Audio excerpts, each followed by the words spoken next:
शुक्लांबरधरं देव शशिवर्णं चतुर्भुजं प्रसन्नवदनं ध्यायेत सर्वविघ्नोपशान्तये। शुक्लांबरधरं देव शशिवर्णं चतुर्भुजं प्रसन्नवदनं ध्यायेत सर्वविघ्नोपशान्तये। किसी भी शुभ कार्य को करने के पहले आपको चाहिए कि गणेश जी को प्रसन्न मुद्रा में, गणेश जी जिस तरह से प्रसन्न मुद्रा में बैठते हैं, उस मुद्रा का अवलोकन करते हुए, चार भुजा गौरवर्ण गणेश जी का है, ऐसा मन में चिंतन करते हुए, गणेश जी का स्मरण करते हुए जो लोग कार्यारंभ करते हैं और अपने मन में इस मंत्र का पाठ करते हैं, शुक्लांबरधरं देव शशिवर्णं चतुर्भुजं प्रसन्नवदनं ध्यायेत सर्वविघ्नोपशान्तये, उनके भविष्य में सारे विघ्नों का शमन हो जाता है और निष्कंटक कार्य संपन्न होता है, जीवन सुख एवं समृद्धि से परिपूर्ण होता है। पंडित जी, बहुत बहुत स्वागत है आपका। धन्यवाद। शास्त्रों के अनुसार हर मांगलिक कार्य की शुरुआत से पहले गजानन को याद किया जाता है, उनकी विधि विधान से पूजा की जाती है। आज है बुधवार का दिन और बुधवार का दिन भगवान गणेश को सबसे प्रिय है, इसलिए आज कालचक्र में पंडित जी हमें बताने वाले हैं कि भगवान गणेश को कौन सा पाठ करने से वो प्रसन्न हो जाते हैं, किस रुद्राक्ष को धारण करने से बप्पा की कृपा हम पर बरसती है और गजानन महाराज की कैसी मूर्ति की पूजा से हमारे सारे कष्टों का अंत होता है। तो आप भी मंगल मूर्ति की कृपा पाने के लिए बने रहिए हमारे साथ, देखते रहिए कालचक्र। यदि आप अभी कालचक्र के साथ जुड़ना चाहते हैं, यदि आपका भी कोई सवाल है जिसका उत्तर पाना चाहते हैं, तो तुरंत फोन करें इन नंबरों पर जो कि 0120-460-2503 और 460-2504। और अगर आप हमारे स्पेशल कॉलर बनना चाहते हैं तो भाई अपना सवाल रिकॉर्ड कराइए हमारे डायरेक्ट नंबर पर कॉल करके। और हमेशा की तरह चर्चा को शुरू करें उससे पहले आइए जान लेते हैं आज का शुभ मुहूर्त।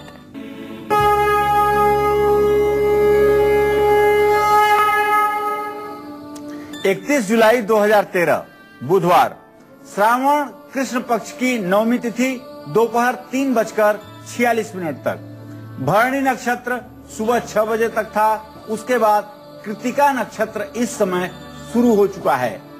राहु काल दोपहर 12 बजे से 1:30 बजे तक। आज सर्वार्थ सिद्धि योग सुबह 6 बजे से शुरू हो चुका है जो पूरे दिन रहेगा। आज रोग से मुक्ति के लिए स्नान करने का मुहूर्त है। हम सभी जानते हैं कि सावन का पावन वक्त चल रहा है, पावन महीना चल रहा है और आज का दिन जो है बुधवार का दिन है। तो भाई आज के दिन ऐसे खास मौके पर शिव और शिव पुत्र यानी कि भगवान गणेश की आराधना कैसे करनी चाहिए, किस तरह से हम दोनों को प्रसन्न कर सकते हैं, भगवान शिव को और उनके प्यारे से पुत्र गणेश को, आइए जानते हैं। पंडित जी बताइए। प्रातः स्मरामि गणनाथ मनाथ बंधुम सिंदूरपूर परिपूरित गंड युग्मम उद्दंड विघ्न परिखंडन चंड दंड माखंडलादि सुरनायक वृंद वंद्यम।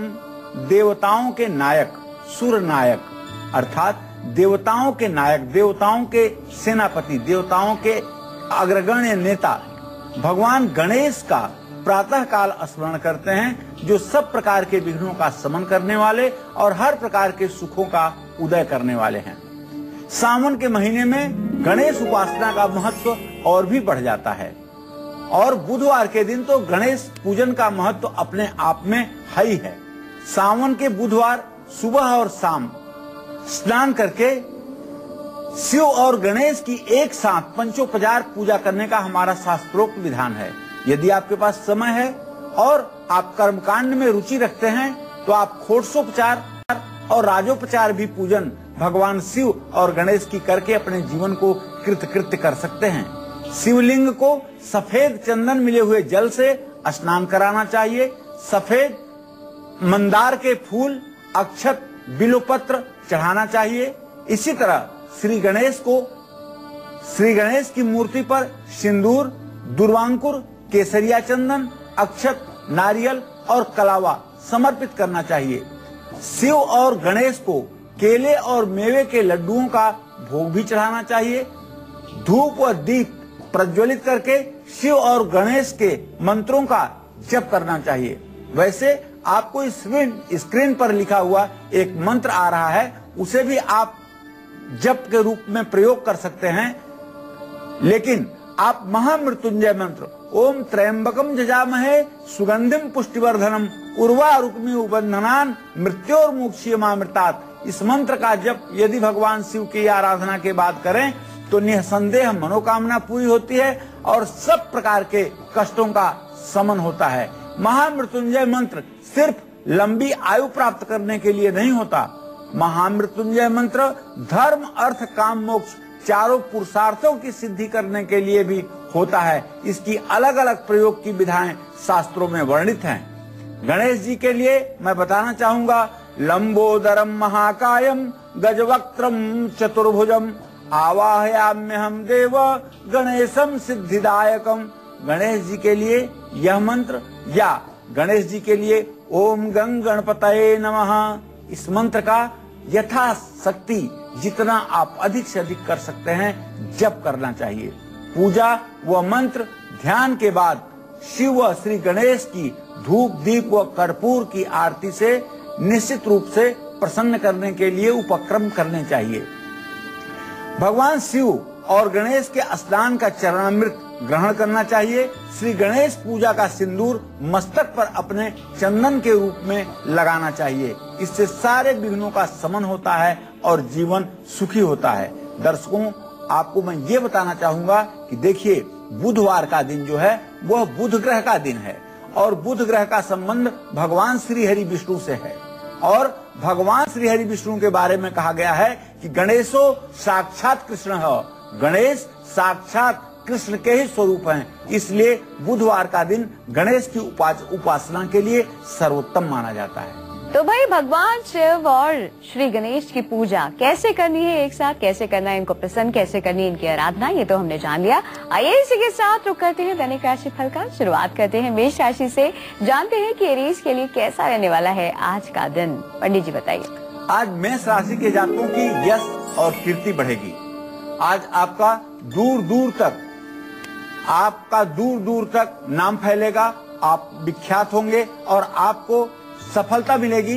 यदि आप किसी विशेष कार्य में आज किसी समारोह में जा रहे हैं तो वहां आपका विशेष सम्मान बढ़ेगा। स्वास्थ्य आपका उत्तम रहेगा और अंदर से आपके अंदर साहस और उत्साह का संचार महसूस होगा।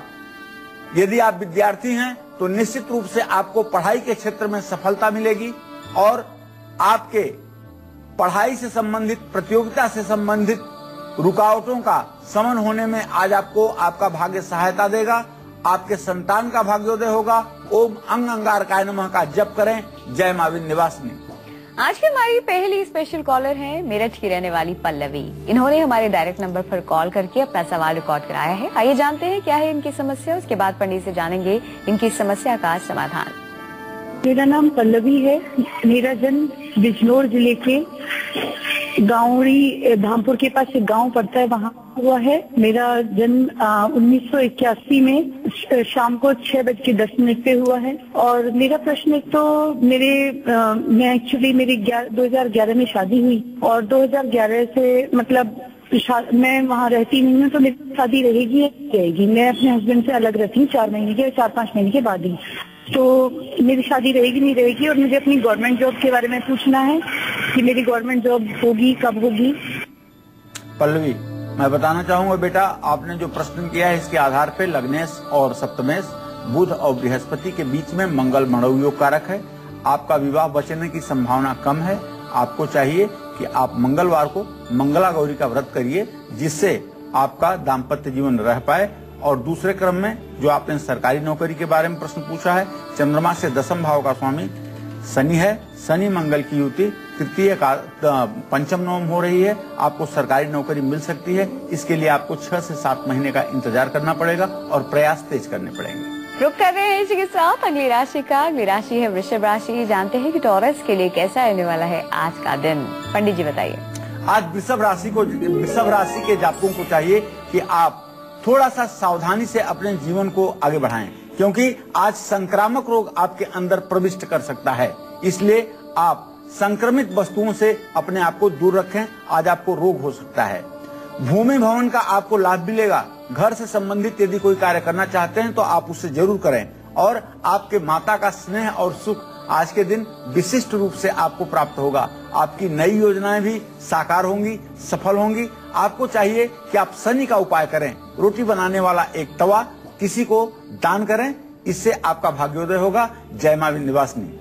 राशि में अगली राशि है मिथुन राशि। जानते हैं कि जमनाइस की किस्मत के सितारे क्या कुछ बयां कर रहे हैं आज। पंडित जी बताइए। आज मिथुन राशि के जातकों को नए वस्त्र और आभूषण मिलेंगे। उपहार में आज आपको नया वस्त्र भी मिल सकता है और आभूषण भी मिल सकता है। आपका मन प्रसन्न रहेगा। वाकई में आज आपके चेहरे की कांति देखने लायक होगी। संतान का सुख आपको पूरा मिलेगा और संतान से संबंधित शुभ समाचार की प्राप्ति भी आपको होगी। और विद्यार्थी हैं यदि आप हैं तो आपको शिक्षा के क्षेत्र में सफलता जरूर मिलेगी। आपको चाहिए कि भगवान श्री हरि विष्णु की उपासना करें। जय मां विंध्यवासिनी। बढ़ते हैं कर्क राशि की ओर। जानते हैं कि कैंसेरियंस के लिए कैसा रहने वाला है आज का दिन। पंडित जी बताइए। आज कर्क राशि के जातकों का एक सपना पूरा होगा। अर्थात बहुत दिनों से यदि आप भूमि भवन के क्षेत्र में प्रयास कर रहे थे तो आज के दिन आपको भूमि भवन से संबंधित कार्य में सफलता मिलेगी। थोड़ा सा कारोबार में तो आपको कठिनाई आएगी, लेकिन आप इससे हताश और निराश कदापि न होइएगा। आपको चाहिए कि आप मंगल स्त्रोत का तत्काल पाठ कर लीजिए तो ये परेशानी आपकी दूर होगी। शुभ समाचार आपको प्राप्त होगा। संतान को थोड़ा सा शारीरिक कष्ट हो सकता है। इसके लिए आपको चाहिए कि ओम नमः शिवाय मंत्र का जप करते हुए संतान से कहें कि वो बिल्वपत्र शिव मंदिर में चढ़ाए, इससे लाभ मिलेगा। जय मां विंध्यवासिनी।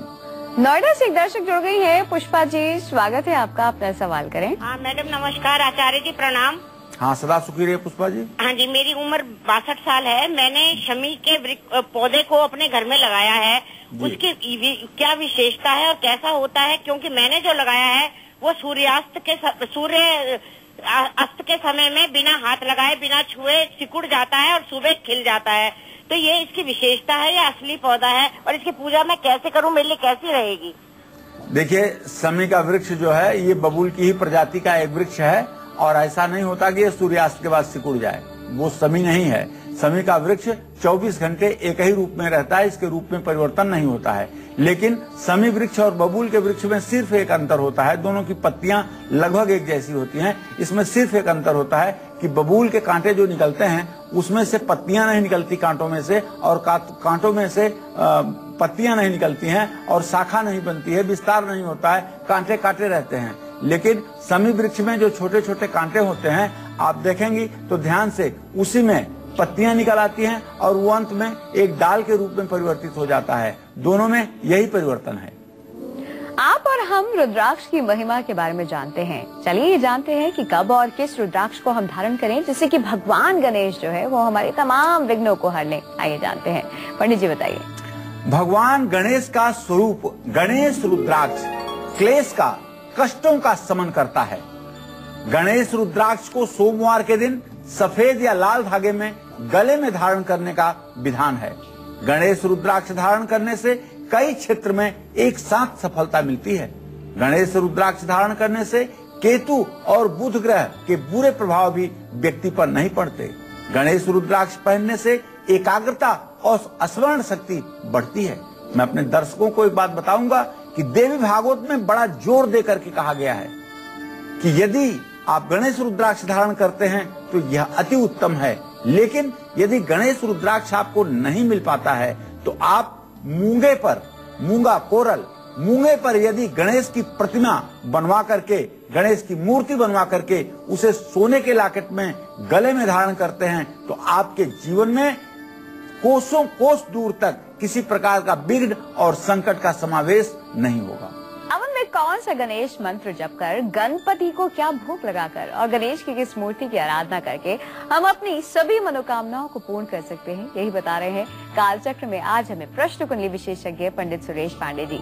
चलिए इसी चर्चा को आगे बढ़ाते हुए उनसे जानते हैं कि गणेश भगवान का कौन सा वो पाठ है जिसका जाप करने से धन हानि रुक जाती है और कारोबार को एक नई दिशा मिलती है। आइए जानते हैं। पंडित जी बताइए, धन हानि रोकने के लिए गणेश जी का पाठ। देखिए, जिनकी जन्म कुंडली में बुध ग्रह कमजोर हो, अर्थात जहाँ 12 नंबर लिखा हुआ है वहाँ बुध ग्रह बैठा हो, अपनी नीच राशि में हो, वह अस्त हो, वह पाप पीड़ित हो या पापग्रहों की दृष्टि उसके ऊपर पड़ रही हो, तो ऐसे में धन हानि होती है, स्वास्थ्य खराब होता है और कारोबार में नुकसान होता है। इसके लिए आपको चाहिए कि गणेश अथर्व शीर्ष का पाठ करें। गणेश अथर्व शीर्ष में कहा गया है कि जो व्यक्ति अथर्व शीर्ष के मंत्रों का जप करते हुए गणेश जी को दुर्वांकुर दूब घास समर्पित करता है, वह कुबेर के समान धनवान हो जाता है। यो दुर्वांकुरान यजति सह वैश्रवणो भवति, ऐसा अथर्व शीर्ष का मत है कि जो दुर्वा गणेश जी के सामने प्रस्तुत करता है, समर्पित करता है, वह कुबेर के समान धनवान हो जाता है। यह वेद का वाक्य है, इसमें कुछ भी अन्यथा नहीं है। जो धान से गणेश जी की पूजा करता है वो यशस्वी हो जाता है। यहाँ धान का तात्पर्य धान के लावे से है। धान को यदि अग्नि में डाल करके उससे लावे बनाए जाएं और उसे गणेश जी को समर्पित किया जाए तो निश्चित रूप से इससे सारी मनोकामना पूरी होती है। गणेश जी का सहस्त्रार्चन 1000 लड्डुओं से जो अथर्व शीर्ष का पाठ करते हुए गणपति पूजन करता है उसकी हर मनोकामना पूरी हो जाती है। निश्चित रूप से जो लोग ऐसा करते हैं वो हर प्रकार के धर्म, अर्थ, काम, मोक्ष चारों प्रकार के सुखों का आनंद प्राप्त करते हैं और यह जन्म सफल होता है, अगला जन्म भी अच्छा हो जाता है। चलिए बढ़ते हैं इसी के साथ राशियों की ओर, बात करते हैं सिंह राशि की। जानते हैं कि लियोस के लिए कैसा रहने वाला है आज का दिन, पंडित जी बताइए। आज सिंह राशि के जातकों का स्वास्थ्य अच्छा रहेगा। आज आपकी सक्रियता देखने लायक होगी। आज आप पूर्ण रूपेण अपने कारोबार और व्यवसाय में सक्रिय रहेंगे। उसका परिणाम ये होगा कि आपका कारोबार आज वृद्धि को प्राप्त होगा, अर्थात आपका कारोबार बढ़ेगा। आपको नए पद और प्रतिष्ठा की प्राप्ति होगी, आपका सम्मान बढ़ेगा और निश्चित रूप से आज आप अपनी व्यस्तता के कारण पढ़ाई को समय नहीं दे पाएंगे, इसलिए आपकी शिक्षा थोड़ी सी आज के दिन बाधित होगी। आपको चाहिए कि आप केसर का तिलक लगाएं। जय मां विंध्यवासिनी। राशि में अगली राशि है कन्या राशि। जानते हैं कि वर्गोस की किस्मत के सितारे क्या कुछ बयां कर रहे हैं आज, पंडित जी बताइए। आज कन्या राशि के जातकों का स्वास्थ्य अच्छा रहेगा। आज आप समाज को ज्यादा देखने की कोशिश करेंगे, इसलिए आपके खर्च में बढ़ोतरी होगी। आपके उत्तरदायित्वों का निर्वाह भी होगा। यात्रा से आपको नुकसान हो सकता है। आज के दिन अगर बहुत जरूरी न हो तो आप यात्रा न करें, और अगर आप यात्रा करें तो अपना स्वर देख लें। जो स्वर चल रहा हो उसी स्वर में यात्रा उसी अंग से शुरू करें। कारोबार में कुछ बाधा आ सकती है, इसके समाधान के लिए आपको दही और कपूर का दान करना चाहिए। जय मां विंध्यवासिनी। दिल्ली से एक दर्शक जुड़ गए हैं, संजीव जी, स्वागत है आपका, अपना सवाल करें। Madam very good morning. जी गुड मॉर्निंग। पंडित जी महाराज, गुरुदेव, महापराक्रमी, महाज्ञानी पंडित जी महाराज, एक प्रश्न है मेरा डेट ऑफ बर्थ है 15 जुलाई 1958, समय है 8 बजे, नई दिल्ली का। पंडित जी महाराज, आर्थिक स्थिति ठीक नहीं है और बेटियों की शादी नहीं हो पा रही है। जी देखिए, आपने प्रश्न जो किया है उसके आधार पर मैं बताना चाहूंगा कि आपके धन भाव का स्वामी बृहस्पति और लग्न का स्वामी शनि दोनों स्नेह दृष्टि से इत्तिसाल कर रहे हैं। तो इसलिए अभी जो स्थिति बन रही है लग्नेश राहु के साथ है, थोड़ा सा धन संचय न होने के कारण आर्थिक अभाव की स्थिति दिखाई दे रही है। और वैभव का ग्रह राहु तुला राशि में बैठ करके और पूर्ण दृष्टि से लग्न को देख रहा है।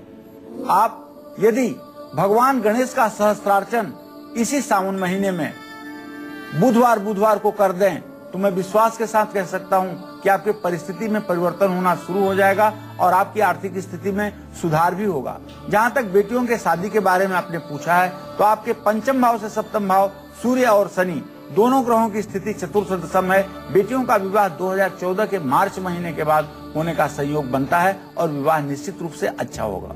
अब गणपति भरेंगे आपके भंडार, अब बप्पा करेंगे बेड़ा पार, अब लंबोते दिलाएंगे हर काम में सफलता, क्योंकि आज काल चक्र में पंडित जी सावन में भगवान गणेश की कृपा पाने के लिए खास और अचूक उपाय बता रहे हैं।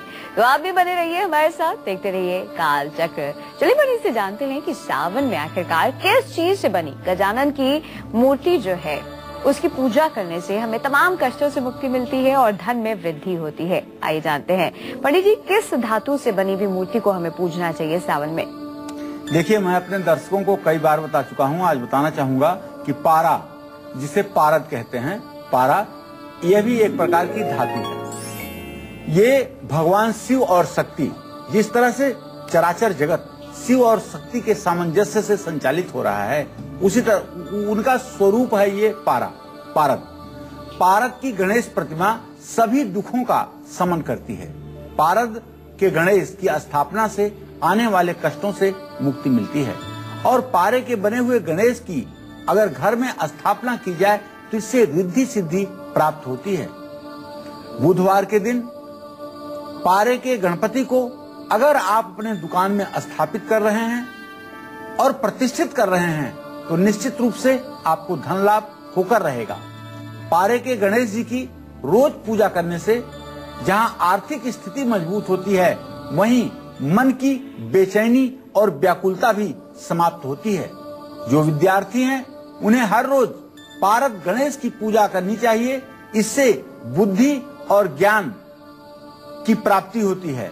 निश्चित रूप से अपने दर्शकों को बताना चाहूंगा कि पारद के गणेश की मूर्ति बड़ी ही दुर्लभ है। चांदी में पारा मिलाकर के उससे जो गणेश जी की मूर्ति तैयार होती है, उसकी यदि उपासना की जाती है तो यह तंत्र क्रिया के भी आधार पर कहा जा सकता है कि वह साक्षात और तत्काल फल को देने वाली मूर्ति होती है। लेकिन ध्यान रखें, 8 अंगुल के नीचे की ही पारद की गणेश प्रतिमा बनवा करके और उसकी पूजा करें अपने पूजा स्थान में रख करके, और निश्चित रूप से आप अपने घर के सभी प्रकार के वास्तु दोष को भी दूर कर सकते हैं। यदि वास्तु दोष से आप पीड़ित हैं तो पारे के गणेश आपको घर में स्थापित करना चाहिए। बुधवार को स्थापित करना चाहिए, शुभ मुहूर्त में स्थापित करना चाहिए, नहीं तो गणेश चतुर्थी के दिन स्थापित करना चाहिए। इससे घर का वास्तु दोष भी दूर होता है। आज की हमारी दूसरी स्पेशल कॉलर है चंद्रपुर महाराष्ट्र की रहने वाली वंदना। इन्होंने हमारे डायरेक्ट नंबर पर कॉल करके अपना सवाल रिकॉर्ड कराया था। आइए सुनते हैं क्या है इनका सवाल, उसके बाद पढ़ने से जानेंगे इनकी समस्या का समाधान।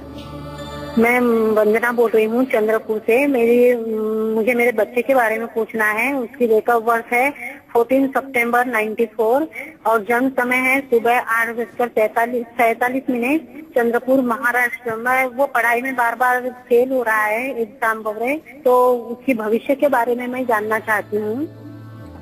वंदना, आपके पुत्र का जो भावेश है वो बुध है, उसका जो विद्या भावेश है शनि, दोनों की परस्पर पंचम नवम दृष्टि से इत्तिसाल की स्थिति है।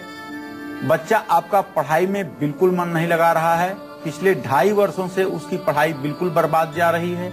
आपको चाहिए कि उसके हाथ से आप गाय को हरा चारा खिलवाएं और शनिवार के दिन उसका चेहरा सरसों के तेल में देख करके तेल आप दान करें।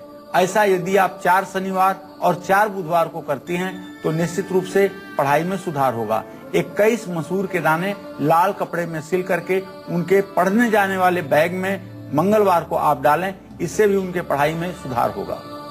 रायपुर से एक दर्शक जुड़ गए हैं, देव प्रसाद जी, स्वागत है आपका, अपना सवाल करें। हम गुरु जी, मैं देव प्रसाद दत्ता रायपुर से बोल रहा हूँ। मैं अपनी लड़की के बारे में पता लगाना चाहता हूँ, उसकी शादी के बारे में। देवश्री दत्ता 4 जनवरी 1978 रायपुर में पैदा हुई है, 9:55 रात को। तो उसकी शादी होगी कि नहीं होगी, यही पता लगाना था। देखिए, चंद्रमा और शनि दोनों ग्रहों का परस्पर सप्तम दृष्टि से इत्तिसाल है। आपकी बिटिया 35 साल की हो गई है और 37वें वर्ष में इनके विवाह का योग है। अभी 1.5 साल के बाद ही इनके विवाह का योग बनता है। आपको चाहिए, यदि इनकी विवाह की शीघ्रता है आपको, तो आपको चाहिए कि शनि की वैदिक शांति इनके लिए आप करवाइए और शुक्र ग्रह की प्रीति के लिए, शुक्र ग्रह की शुभता के लिए 9 पाठ दुर्गा सप्तशती के शुक्रवार के दिन करवाइए, तो इनका विवाह शीघ्रता के साथ संपन्न होगा। आइए इसी के साथ रुक करते हैं अगली राशि का। अगली राशि है तुला राशि। जानते हैं कि लिब्रन्स के लिए कैसा रहने वाला है आज का दिन। पंडित जी बताइए। आज तुला राशि के जातकों का स्वास्थ्य उत्तम रहेगा। तुला राशि के जातक आज अपने उत्तरदायित्वों का निर्वाह करने में सफल रहेंगे और इन्हें भरपूर परिवार का सुख प्राप्त होगा, कुटुंब का सुख प्राप्त होगा और आज भाग्य आपका सहचर होगा, अर्थात भाग्य आपके साथ चलेगा। जो भी क्षेत्र में आप आज कदम बढ़ाएंगे उसमें भाग्य आपका सहायक होगा। कारोबार में आप उन्नति प्राप्त करेंगे। आपको आज चाहिए कि आप दुर्गा कवच का पाठ करें। जय मां विंध्यवासिनी। राशि में अगली राशि है वृश्चिक राशि। जानते हैं कि स्कॉर्पियंस की किस्मत के सितारे क्या कुछ बयां कर रहे हैं आज। पंडित जी बताइए। आज वृश्चिक राशि के जातकों का मन भविष्य की कुछ बातों को लेकर के आशंकित रहेगा, मन जिससे उदास रहेगा। आपके नौकरी के क्षेत्र में तो आपको उन्नति मिलेगी, लेकिन उसका इतना ज्यादा सुख और आनंद आपको नहीं मिल पाएगा। पद प्रतिष्ठा भी आपकी बढ़ेगी और परिवार का सुख भी प्राप्त होगा। आपको चाहिए कि आप ओम सोम सोमाय नमः का जप जरूर कर लें, सोम सोमाय नमः का जप जरूर कर लें और चंद्रमा को ध्यान में रखते हुए ओम सोम सोमाय नमः का जप करें तो निश्चित रूप से प्रसन्नता प्राप्त होगी। जय मां विंध्यवासिनी। दिल्ली से एक दर्शक जुड़ गए हैं, जसबीर जी, स्वागत है आपका। अपना सवाल करें। जसबीर बोल दिया। जसबीर जी। हेलो, नमस्कार जी नमस्कार। मैं वंदना बोल रही हूँ। जी वंदना जी। मेरी डेट ऑफ बर्थ है 9/1/81 सुबह के 6 बजे। जी सवाल बोलिए। जन्म स्थान दिल्ली। मुझे अपने बारे में पूछना है। क्या जानना चाहती हैं? मैं अपने स्वास्थ्य के बारे में पूछना चाहती हूँ पंडित जी से। जी देखिए वंदना, आपने जो प्रश्न किया है तो प्रश्न से 6वें भाव में शनि और राहु की स्थिति है। ये निश्चित रूप से आपके अंदर हड्डियों का रोग और नसों से खिंचाव संबंधी बीमारी को जन्म देता है, जिससे आपका स्वास्थ्य प्रभावित होता है। और अभी 2 नवंबर 2014 तक हल्का फुल्का आपके शरीर में कष्ट की स्थिति रहेगी। आपको चाहिए कि आप महामृत्युंजय मंत्र 108 बार रोज पढ़ते हुए काला तिल, घी, चीनी, शहद से आम की प्रज्वलित लकड़ियों पर हवन करें। इससे आपका स्वास्थ्य ठीक होगा। लखनऊ से नीलिमा जी जुड़ गई हैं, स्वागत है आपका। अपना सवाल करें। प्रणाम पंडित जी। हाँ, सदा सुखी रहिए नीलिमा जी। वो मेरी जन्म तिथि है 29 नवंबर सन 1963। जी। स्थान लखनऊ है, लेकिन समय का पंडित जी ज्यादा वो जानने की मेरी मम्मी नहीं थी, तो रात के समय में 11:30 और 12 के बीच में हुए थे। अब हमको ठीक से नहीं पता है। प्रश्न करिए। हाँ, और मेरा प्रश्न है गुरुदेव कि हम हस्बैंड के बिना अपनी एक बेटी के साथ मैके में रहते हैं। मम्मी पापा नहीं है, घर को लेकर भाई भाभी से विवाद चल रहा है। हम लोग बहुत परेशान रहते हैं, सामान्य जीवन नहीं जी पा रहे हैं, हम बीमार भी रहते हैं। नीलिमा जी, आपका द्वितीय सप्तमें बृहस्पति और शुक्र हैं। बृहस्पति और शुक्र की इस समय जो स्थिति है वो तृतीय एकादश की है। बहुत दिनों से काफी संघर्षों के साथ आपको जीवन जीना पड़ रहा है। आपका जो सुखेश है नीलिमा जी वो शनि है, राहु के साथ है। कुटुंब परिवार का जो आपको वैवाहिक सुख मिलना चाहिए था वह नहीं मिला है। आपको चाहिए कि आप हरिद्वार में गंगा स्नान करके शुभ मुहूर्त में कार्तिक महीने में मोती और चावल दान करें। निश्चित रूप से उसके बाद आपके प्रारब्ध के जो खराब प्रारब्ध है आपका वो समाप्त होगा और अच्छे प्रारब्ध का उदय होगा और आपको सुख प्राप्त होगा। राशि में अगली राशि है धनु राशि। जानते हैं कि सेजिटेरियंस के लिए कैसा रहने वाला है आज का दिन। पंडित जी बताइए। आज धनु राशि के जातकों का मन प्रसन्न रहेगा। जिस भी कार्य में हाथ डालेंगे वहां सफलता मिलेगी, आत्मविश्वास बढ़ा रहेगा। अगर आज आप शेयर, सट्टा, लॉटरी से जुड़ा हुआ कोई काम करेंगे इसमें भी आपको लाभ प्राप्त होगा। और आज आपको देश विदेश से शुभ समाचार मिलेंगे जिससे आपकी यश कीर्ति बढ़ेगी। आपको चाहिए कि आज आप पीले वस्त्र धारण करें। जय मां विंध्यवासिनी। तो पंडित जी ने हमें पारद गणेश के बारे में बताया। चलिए पंडित से जानते हैं कि और क्या है पारद गणेश के लाभ और साथ ही साथ किन मंत्रों का जाप हमें करना चाहिए अपने तमाम कष्टों से मुक्ति पाने के लिए, स्वस्थ रहने के लिए और खुश रहने के लिए। पंडित जी बताइए। देखिए, बुधवार को पारद गणेश की स्थापना घर में करनी चाहिए। 11 दिनों तक हर रोज 11 फूल चढ़ाएं और ओम गंग गणपतये नमः मंत्र का जप करें। सभी रुकावटें, सभी विघ्न समाप्त होंगे। पारद गणपति के सामने बैठ करके ओम गणाधिपतये पूर्णत्वम शुद्धिदेहि बुद्धिदेहि देहि नमः इस मंत्र का भी जप किया जा सकता है। इससे धन लाभ होता है। विवाह में यदि किसी प्रकार की रुकावट आ रही है तो कांसे की थाली में पारे के बने हुए गणेश जी को पश्चिम की ओर मुंह करके आप स्थापित करें। 108 बार दुर्वांकुर पारद गणेश पर चढ़ाएं और हर बार ओम गणेशाय नमः, दुर्वांकुरान समर्पयामि कहते हुए दुर्वांकुर गणेश जी के सामने प्रस्तुत करें। निश्चित रूप से मनोकामना पूरी होगी। झांसी से एक दर्शक जुड़ गई हैं। पारुल जी, स्वागत है आपका, अपना सवाल करें। पारुल जी। हेलो जी। नमस्ते पंडित जी। हाँ, सदा सुखी रहिए पारुल जी। पंडित जी, मेरी शादी को भी 5 महीने हो गए और मेरे हस्बैंड का नाम है निशिकांत और उनकी बर्थ डेट है 11 अप्रैल 1982 और शाम का टाइम है 6:30 का। तो आजकल कुछ अच्छा नहीं चल रहा। उनकी मम्मी का तबीयत खराब है और उनके जो जॉब अपॉर्चुनिटी बाहर की मिली थी वो एकदम से एंड में कैंसिल हो गई। तो टाइम इतना अच्छा नहीं चल रहा है। ऐसा नहीं कहूँगी कि बुरा चल रहा है, पर अच्छा नहीं चल रहा है जो पहले चल रहा था। पारुल, सही बात यह है बेटा कि आपने जो प्रश्न किया है तो आपके पति भाव से द्वितीय भाव का स्वामी मंगल और 7वें घर का स्वामी बुध दोनों इस समय मिथुन राशि में बैठे हुए हैं। थोड़ा समय का चक्कर है, ये उतार चढ़ाव की स्थिति चलती है, लेकिन आप अपने पतिदेव और सासू माँ से कहिए कि घर में एक बार रुद्राभिषेक का आयोजन करवा लें। एक बार यदि घर में रुद्राभिषेक हो जाए, रुद्रा अष्टाध्यायी के वैदिक मंत्रों का सस्वर उच्चारण अच्छे विद्वानों द्वारा कर दिया जाए तो आपके घर की सारी नकारात्मक ऊर्जा नष्ट हो जाएगी और आपके घर का वास्तु दोष भी ठीक हो जाएगा। उनकी माताजी भी स्वस्थ हो जाएंगी और हर प्रकार के कार्यों में सफलता भी मिलेगी। चलिए, इसी के साथ आपके इंतजार को खत्म करते हैं और अब बात करते हैं आपकी कुंडली की।